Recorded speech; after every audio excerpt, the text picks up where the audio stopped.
Ariel Helwani for BT Sport here in Dallas, Texas, WrestleMania 38. The man, Kevin Owens, the pride of Saint-Jean-de-Richelieu, Quebec, Canada, in the flesh.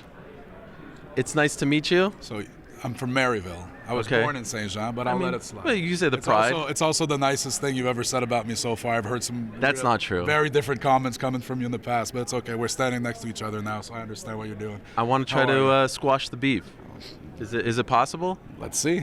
You know where it kind of stems from, right? Yeah. We were young guys. Yeah, we'll chalk it back to that. Yeah. Yeah. But, I mean, I feel like last we've year. evolved. Last year? I feel like last year I saw you talk.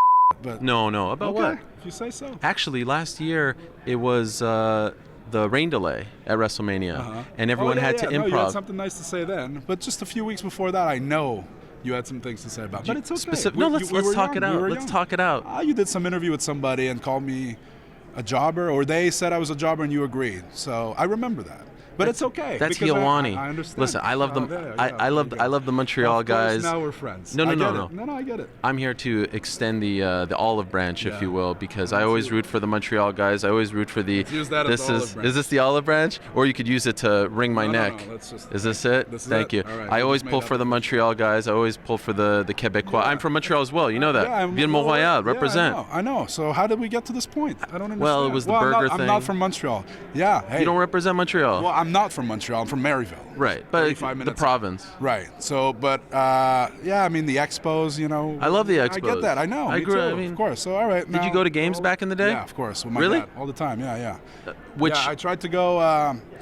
They have the Blue Jays play games there. Yeah. So I had tickets for one of those, but then the pandemic happened and that didn't happen. But yeah, I haven't been to a baseball game in quite a while. But like 90s, you were going to those games? Oh yeah, absolutely, yeah. Were you more of a Habs guy or an Expos guy?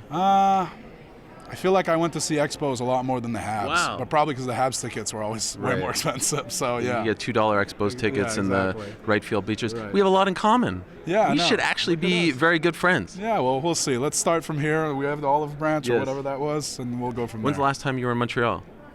Just a few weeks ago, actually. There was a live show, right? Family. Yeah, actually, I wasn't at that one. Okay. It was Laval, so Sammy went, and I was on Raw. But we went to visit family. We have family there still, so spent about 2 weeks there. It's good. The kid who was growing up in Montreal, idolizing wrestling, if one day someone would have told you that you'd be involved in a Stone Cold Steve Austin feud at WrestleMania, would you have believed that?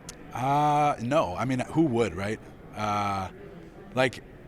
It's funny because earlier they were asking me I met you a couple years ago in Germany and I asked you who your dream opponents would be, and you didn't say Stone Cold. I'm like, yeah, because he wasn't a possibility.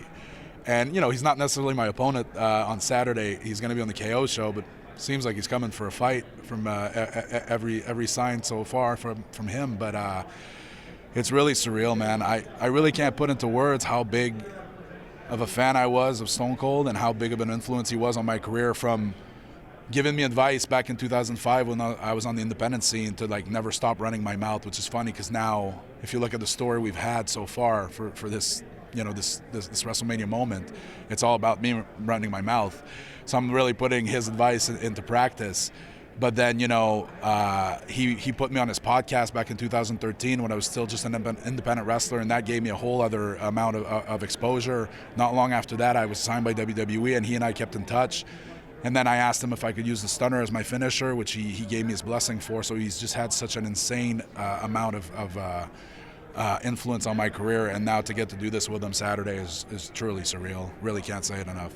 By the way, that guy in 2005, how do you meet him? How does that happen? Sammy and I were actually on our way to a PWG in California, but we're independent wrestlers. The company's not making a lot of money, so what we do is we drive from Montreal to Albany at the airport. So 3 hours drive through the night, and then we fly from Albany, and the cheapest flight. So it was Albany to Newark, and then Newark to Texas, and then Texas to Wow. So we happen to be connecting in Texas, and as I'm walking at the gate, I just see Stone Cold over in the corner, just kind of, to himself. So I'm like, we got to talk to him. So I went to get Sammy. I'm like, try not to alert everybody. I'm like, come on, we got to go talk to Stone Cold. And he's following. He's like, what? I'm like, we got to go talk to Stone Cold. And he's like, who are we fighting? He thought we were going to go fight a couple of guys, which to this day, in an airport, he thought I was bringing him to go into a fist fight. And to his credit, he was coming with me. But anyway, then I'm like, we're going to talk to Stone Cold. And he's like, that's not Stone. Oh, is Stone Cold. So we went over, just told him who we were, just two independent wrestlers trying to make our way. We're on our way to a show, and he was awesome. We talked about the business, and then right before he boarded, I was like, look, man, if you have one piece of advice, what would it be?